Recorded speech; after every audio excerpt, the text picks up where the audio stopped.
This week we have Stubby Impacts, Polishers, Broken Knives, Ego Line IQ, a Milwaukee Mobile Workbench, and a Baby Hedge Trimmer. This is your Power Tool Week in Review. Today's episode is brought to you by Ohio Power Tool, Pro Tools, Pro Service at the best prices at ohiopowertool.com. And Flex, it's what's next. Welcome back, Power Tool fans. I'm Ram. And I'm Sarah, and it's the week. It's this week. It is. So tomorrow we're going live at 3 p.m. Eastern Standard Time on Saturday for this month's production crew giveaway. Now we're going to call one lucky random winner and let them choose from one of 4 different shelves with over $2,000 in new power tools, accessories, and more. So be sure to join us tomorrow for that. But right now we have to get to the news, starting with Jim over at PhillyFixed, who teamed up with TTC to test some rotary hammers. Specifically, Jim gathered examples from DeWalt Ryobi and even a new Bauer from Hardly Great. But unlike the Bauer and the Ryobi, the DeWalt was the only 12-volt version, albeit from their Extreme line. To test each one, he did some drilling in pavers, presumably his neighbor's sidewalk, and even played with some chisel bits, leaving out the DeWalt because it's missing a hammer-only mode. Bummer. Now, you might look at these 3 tools and ask, why on earth would you put these 3 in the ring? As a matter of fact, I'm wondering that too. For the answer, you'll have to ask PhillyFixed. Oh, don't forget that there's actually a companion video to that over at TTC as well. Speaking of, the torque testing team also took on Stubby Impact wrenches this week, determined to crown a king of 2022. Now, these are all pneumatic stubbies, noted for their phenomenal cosmic power in itty-bitty tool cases. The players who made it to the big show include examples from Chicago Pneumatic, Ingersoll Rand, Astro Pneumatic, Flexzilla, and Mac Tools. Now, this is what TTC was built for, measuring true ugga-duggas while teaching us something along the way. Speaking of, be sure to hang around for the chapter titled Twilight Zone. As it turns out, sometimes low is high, high is low, and once in a while, one of these tools smells. Who knew? To find out which stubby is the stubbiest of 2022, head over to TorqueTestChannel. No drinking game this week. Nah, I'm gonna save it for tomorrow's live show. That's actually a pretty good idea. Thanks. My buddy Rob Robillard was one of the very first people to get the all-new Milwaukee Baby Hedge Trimmer. Me too, Rob! This is the Milwaukee M12 Fuel Hedge Trimmer, and Rob decided to use it to trim the hedges like a true amigo. And no, I haven't been able to use mine just yet, but apparently it works really well, especially on smaller jobs. I don't know if I told you guys this, but our Rob got the Milwaukee Baby Chainsaw recently, which I promptly stole. Hey! Which means I have both the Baby Chainsaw and Hedge Trimmer. Now I just need a Milwaukee Baby Riding Lawnmower.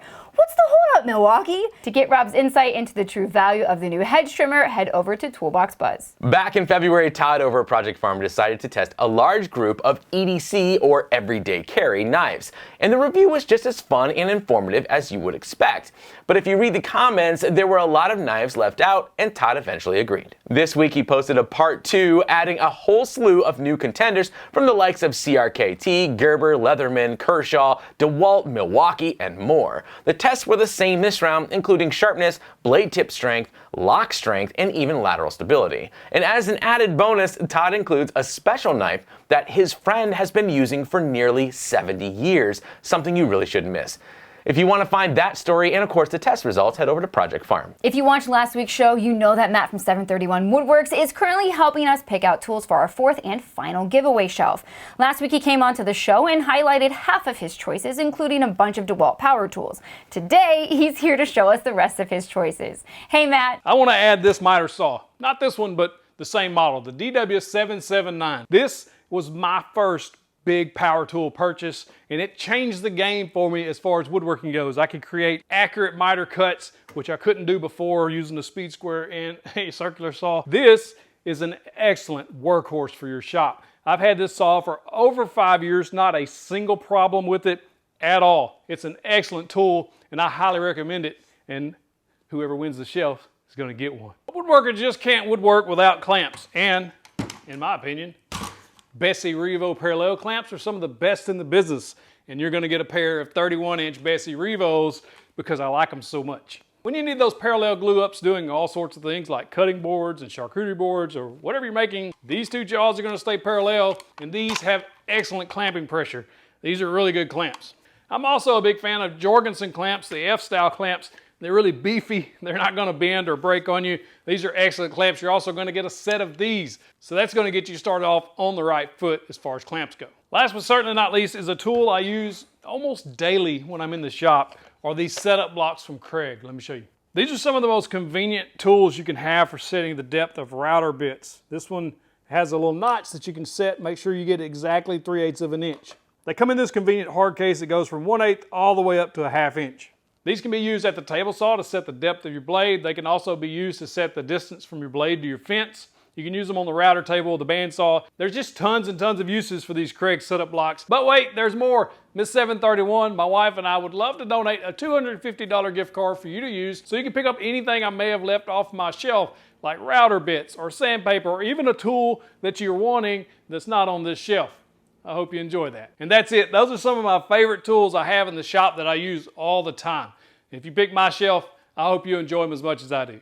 Thanks, Rob and Sarah. Back to you. That's awesome, Matt. Again, we really appreciate you taking the time to share your expertise with us and helping us pick a shelf. Now, guys, if you're into tools at all, you should be watching 731 Woodworks. So do me a favor and head over there after this and thank Matt for helping us out this month. But not before giving this episode a thumbs up. I mean, it's free and Sarah really appreciates it. Yes, I do.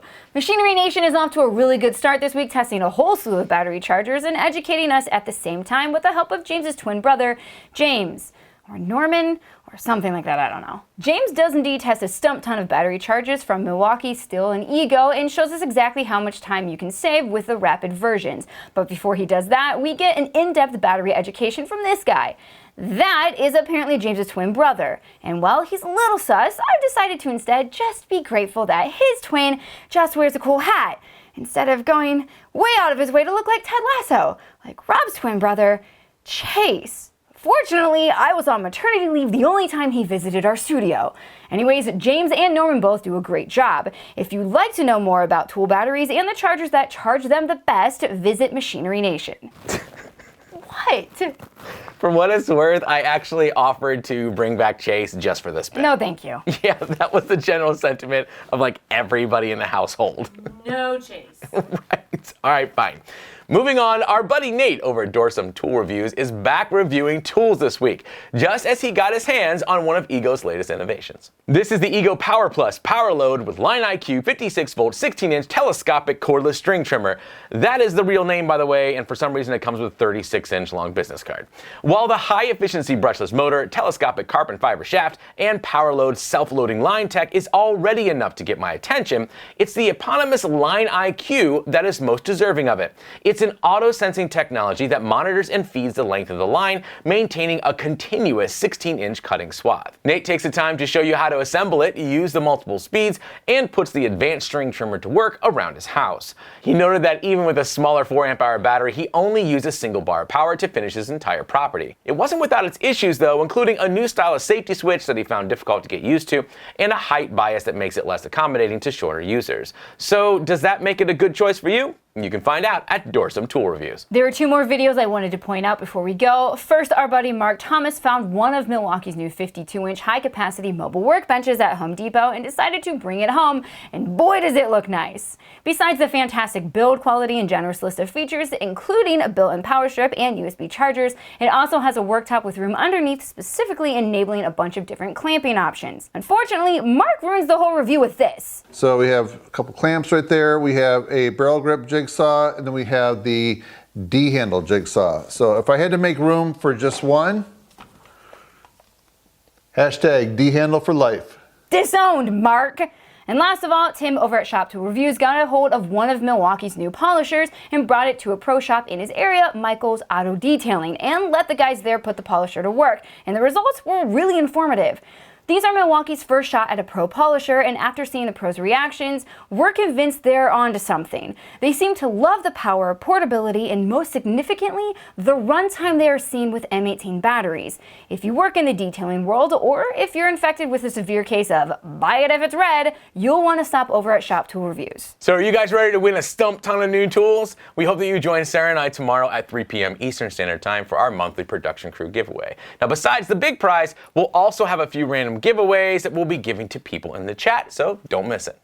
I want to thank Flex and Ohio Power Tool for sponsoring this episode. Guys, we could not do this without you. And speaking of, the huge Flex deal is still going on. You can save up to 30% for a limited time. Just head over to ohiopowertool.com for the details. If you guys enjoyed this episode, I would really appreciate a thumbs up. And if you loved it, I hope you subscribe. All right, guys, if you can, go do something kind for someone else this weekend, and we'll see you tomorrow.